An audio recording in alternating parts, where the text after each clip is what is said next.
নমস্কার বন্ধুরা, welcome back to my channel stitch with Joyee. তো আমি আপনাদের জয়ী চলে এসেছি আরও একটি নতুন ভিডিও নিয়ে। তো আপনারা সবাই কেমন আছেন? আজকের ভিডিওতে আমি আপনাদেরকে কামিজ সেলাই করে দেখাবো। তো আগের ভিডিওতে আমি আপনাদেরকে কামিজ কাটিং করে দেখিয়েছি, যারা দেখেনি তারা অবশ্যই কিন্তু একবার দেখে নেবেন, আমার চ্যানেলে অলরেডি আপলোড করা হয়ে গেছে। তো কাটিংয়ের পরেই কিন্তু আমি এখানে সেলাই ভিডিওটা দেখাচ্ছি, সেলাইয়ের A to Z সমস্তটা কিন্তু আমি আপনাদেরকে ধরে ধরে দেখিয়ে দেবো।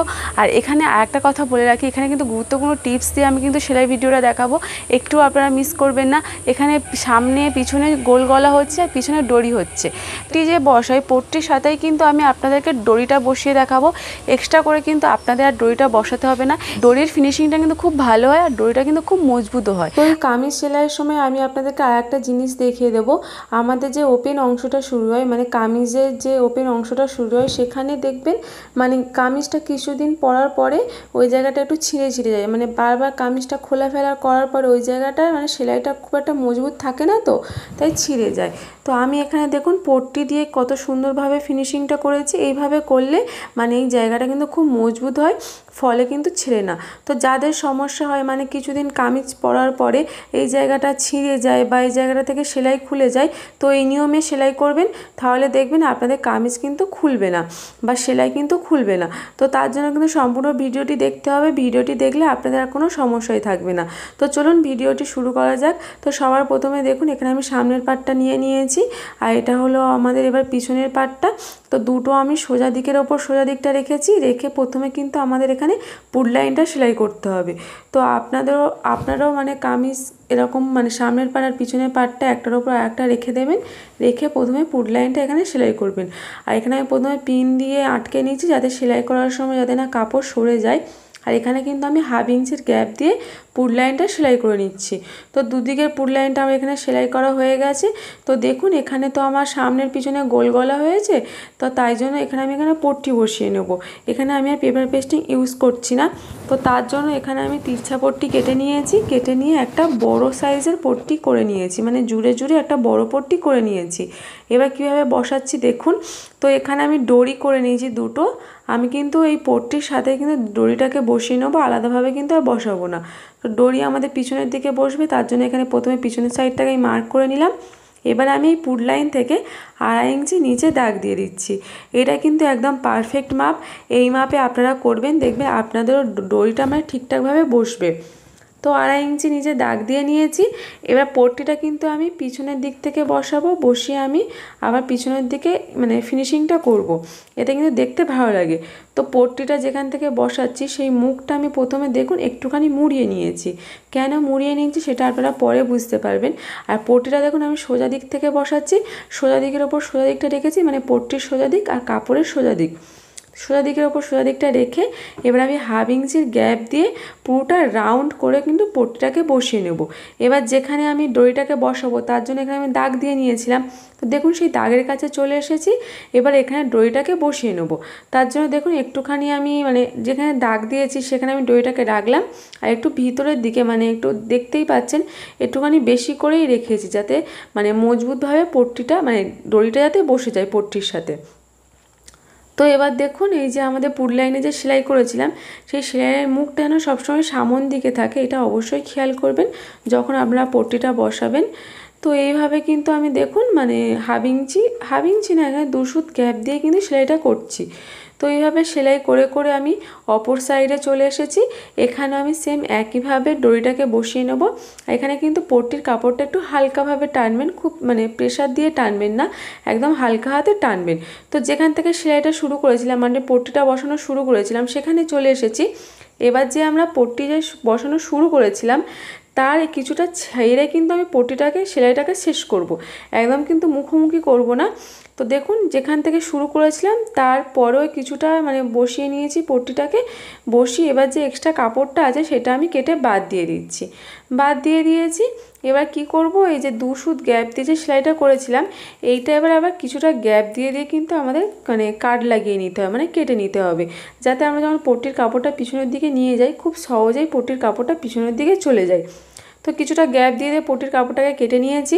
এবার কি করব, এর ওপর থেকে আমাদের একটা চাপ সেলাই দিয়ে নিতে হবে। তো তো অবশ্যই খেয়াল রাখবেন চাপ সেলাইটা দেওয়ার সময় যেন কাপড়টা মানে ভিতরের যে আমরা দুসুত ছেড়েছিলাম মানে সেলাই করেছিলাম সেই দুসুত কাপড়ের উপর থেকেই যেন সেলাইটা যায়। তো দেখুন এখানে আমি মানে নিচে একটা চাপ সেলাই দিয়ে নিয়েছি, দিয়ে এবার এইটাকে ডবল ফোল্ড করে নিচ্ছি, মানে এক্সট্রা যে কাপড়টা আছে সেই কাপড়টাকে আমি ডবল ফোল্ড করে নিচ্ছি, নিয়ে পুরো পিছনের দিকে নিয়ে চলে গেছি। আর এখানে দেখুন কত সুন্দরভাবে ফিনিশিং হয়েছে, দড়িটা যে আমরা বসিয়েছিলাম সেই দড়িটা কত সুন্দরভাবে মানে চলে এসেছে। তো আপনারাও এইভাবে করবেন, দেখবেন আপনাদেরও ফিনিশিং কিন্তু খুব ভালো হবে। এবার আমি এখানে হাতাটাকে বসিয়ে নেব, তার জন্য এখানে আমি নিচে 1 ইঞ্চি বেশি রেখেছিলাম হাতাটা মানে মুহুরির সাইডে মোড়ার জন্য। তো 1 ইঞ্চিতে দাগ দিয়ে দিচ্ছি, দিয়ে এখানে আমি ডবল ফোল্ড করে সেলাইটা করে নেব। তো এখানে আমি মেশিনে সেলাই করছি, আপনারা চাইলে হাতেও করতে পারেন বা মেশিনে করলেও খুব একটা অসুবিধা নেই। তো এইভাবে দুটো হাতাতেই আমি কিন্তু মানে এরকম 1 ইঞ্চির গ্যাপ দিয়ে সেলাইটা করে নেব। তো এবার এখানে দেখুন হাতার কাপড়টাকে আমি মিডিল বরাবর ভাঁজ করে নিয়েছি, নিয়ে এখানে একটা কাট লাগিয়ে নিচ্ছি যাতে আমাদের সুবিধা হয় মানে কোনটা মিডিল। তো এবার দেখুন মানে এবার আমি কামিজের সাথে হাতাটাকে জয়েন করে নেব। তো এখানে সামনের দিকটাকে আমি মার্ক করে নিলাম, নিয়ে এবার মিডিল টু মিডিল ধরে নেব, মানে হাতার মিডিল আর কামিজের মিডিলটাকে একদম সমান করে ধরে নেব। ধরে নিয়ে মিডিল থেকে কিন্তু আমি সেলাইটা শুরু করেছি। তো দেখুন এখানে হাতার কাপড়টাকে একদম হালকা হাতে টানছি, একদম আস্তে আস্তে মানে একদম মানে সামান্য টেনে টেনে যেমন শেপ আছে সেই শেপ ধরে ধরে এখানে 1/2 ইঞ্চির গ্যাপ দিয়ে কিন্তু সেলাইটা করে নেব। তো আমি হাতাটা সবসময় মিডিল থেকেই বসালে কিন্তু মানে যদি কম বেশি হয় তাহলে দু সাইডে হবে, আর যদি মানে এক ধার থেকে বসাই তাহলে একদিকে কম একদিকে বেশি এরকম হতে পারে। তো আমি সবসময় মিডিল থেকেই বসাই। তো দেখুন আবার মিডিলে চলে এসেছি, এসে অপর দিকেও সেম একইভাবে এরকম হালকা হালকাভাবে টেনে আমি যেমনটা শেপ আছে সেরকম ঘুরিয়ে ঘুরিয়ে সেলাইটা করে নিয়েছি। এবার দুদিকেই বসানো হয়ে গেল, এবার এখানে আমি ডবল সেলাই করে নেব। তো আপনারাও কিন্তু সবসময় ডবল সেলাই করে নেবেন। তো এইভাবে আমি দুটো হাতই বসিয়ে নিয়েছি। এবার আমি আপনাদেরকে মানে কামিজের ফিটিংস কীভাবে করতে হয় সেটা আমি আপনাদেরকে দেখিয়ে দিচ্ছি। তো দেখুন এটা আমি মানে উল্টো দিক থেকেই দেখাচ্ছি, যেহেতু উল্টো দিক থেকেই সেলাইটা হবে। তো আমি কামিজ কাটিংয়ের সময় 1.5 ইঞ্চি করে অতিরিক্ত নিয়েছিলাম ছাতি কোমর পাছাতে। তো সেই জন্য আমি প্রথমে দেখুন 1.5 ইঞ্চি করে 3টে জায়গা থেকে মার্ক করে নিয়েছি, নিয়ে এবার এই দাগগুলোকে আমি স্ট্রেট মিলিয়ে দেব। তো আপনারাও ঠিক যতটা এক্সট্রা নেবেন এখানে ঠিক ততটাই নিয়ে নেবেন। যদি আপনারা 1 ইঞ্চি নেন 1 ইঞ্চি নেবেন, 2 ইঞ্চি নিলেন 2 ইঞ্চি নেবেন। তো আমি দু সাইডে আমি 1.5 ইঞ্চি করে নিয়েছিলাম, তো দু সাইড থেকে দেখুন আমি এখানে 1.5 ইঞ্চি করে মার্ক করে মিলিয়ে নিয়েছি। এইভাবে আপনারা হাতাটাকেও মিলিয়ে নিতে পারেন। তো মেলানো হয়ে গেলে অবশ্যই একবার ফিতে দিয়ে মেপে নেবেন যে আপনাদের ছাতিটা ঠিকঠাক আছে কিনা, কোমরটা ঠিকঠাক আছে কিনা, মানে আপনারা যে মাপটা নিয়েছিলেন সেই মাপটা এখানে ঠিকঠাকভাবে আসছে কিনা। তো আমরা যখন কামিজ কাটিং করেছিলাম সেটা কিন্তু 4 ভাঁজে করেছিলাম, আর এখানে কিন্তু আমার 2 ভাঁজে আছে। তো মাপটা কিন্তু অবশ্যই মানে খেয়াল করে নেবেন। এবার আমি আর একটা মাপ এখানে নিয়ে নিচ্ছি, আমরা যে কামিজে যে ধারে যে মুড়িয়ে সেলাই করতে হয় তো সেই মাপটা আমি এখানে নিয়ে নিচ্ছি। তো আমি এখানে 1 ইঞ্চি বেশি নিয়েছিলাম, সেই জন্য এখানে আমি 1 ইঞ্চি করে দাগ দিয়ে নিয়েছি, দু সাইডেই দাগ দিয়ে নিলাম। তো এবার কামিজটাকে উল্টো করে ওদিকেও দু সাইডে দাগ দিয়ে নেব, নিলেই কিন্তু আমাদের হয়ে যাবে। তাহলে আমাদের আর সেলাই করার সময় কিন্তু আর অসুবিধে হবে না। আর এখানে দেখুন পাছার দিকে আমি মার্ক করে নিয়েছি যাতে আমাদের সুবিধা হয় মানে সেলাইটা করার সময়। তো এবার আমি এখানে হাতের মুহুরির সাইডে চলে এসেছি, এখানে মুহুরির মাপটাও নিয়ে নিলাম। মুহুরির মাপটা নিয়ে এই মুহুরির মাপটাকে ছাতির লাইনের সাথে মিলিয়ে দিয়েছি। এবার এখানে আমাদের সমস্ত দাগ দেওয়া কমপ্লিট, মানে মাপ নেওয়া কমপ্লিট। তো এবার যেমনটা আমি এখানে দাগ দিয়েছি সে তেমনটাই সেলাই করে নেব। আর সেলাই করার সময় অবশ্যই খেয়াল রাখবেন এই হাতার সাথে যে কামিজটা যে জয়েন করেছি এই পার্টটা মানে এই যে উঁচু অংশটা যেন মানে হাতার দিকে থাকে, এটা অবশ্যই খেয়াল রাখবেন, মানে এটা যেন ওপরের দিকে থাকে, তবে কিন্তু মানে নাহলে দেখবে দাঁড় হয়ে থাকবে, খুব একটা ভালো লাগে না। তো এখানে পাছার লাইন পর্যন্ত এখানে জয়েন করে নিয়েছি। এবার কামিজের ধারটা আমি সেলাই করে নেব, তার জন্য এখানে আমি তো দাগ তো প্রথমেই দিয়ে নিয়েছিলাম। এবার এটাকে ডবল ফোল্ড করে দেখুন এখানে আমি মুড়িয়ে নেব। এইভাবেই কিন্তু আমাদের 4টে দিকই কিন্তু মুড়িয়ে নিতে হবে। তো এখানে দেখুন ডবল ফোল্ড করে একদম ধার বরাবর কিন্তু এখানে আমাদের একটা মেশিন সেলাই দিয়ে দিতে হবে। এই সেলাইটা কিন্তু সিঙ্গেলেই হয়, এটা কিন্তু ডবলে হয় না।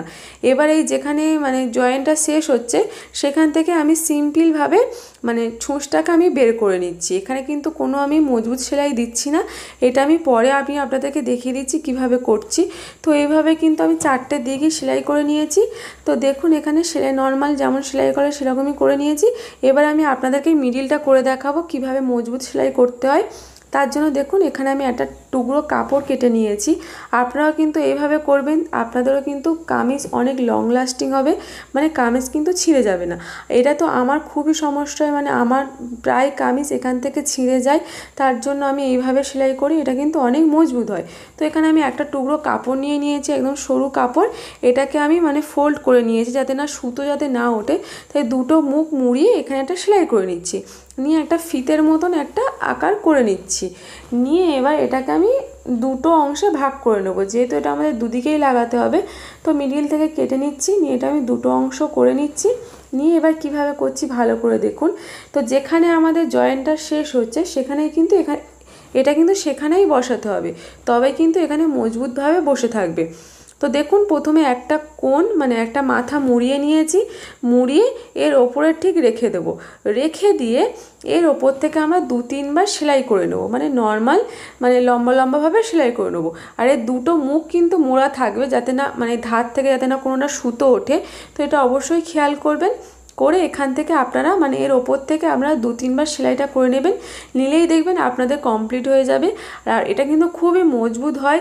আপনারা যারা এখনও ট্রাই করেননি একবার ট্রাই করে দেখতে পারেন, আমি গ্যারান্টি দিচ্ছি আপনাদের কামিজের এই অংশটা কিন্তু ছিঁড়ে যাবে না।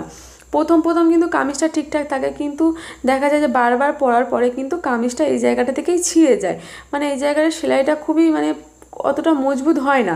এইভাবে একটা ছোট্ট পট্টি বসিয়ে নেবেন, দেখবেন আপনাদের কামিজ মানে অনেক দিন পর্যন্ত ভালো থাকবে, ছিঁড়বেই না। তো এইভাবে বসিয়ে নিয়েছি। এবার কামিজের নিচের যে অংশটা আছে সেটা আমি এখানে মুড়িয়ে সেলাই করে নেব। মুড়িয়ে সেলাই করে নিলে কিন্তু এখানে আমার কামিজটা কমপ্লিট হয়ে যাবে।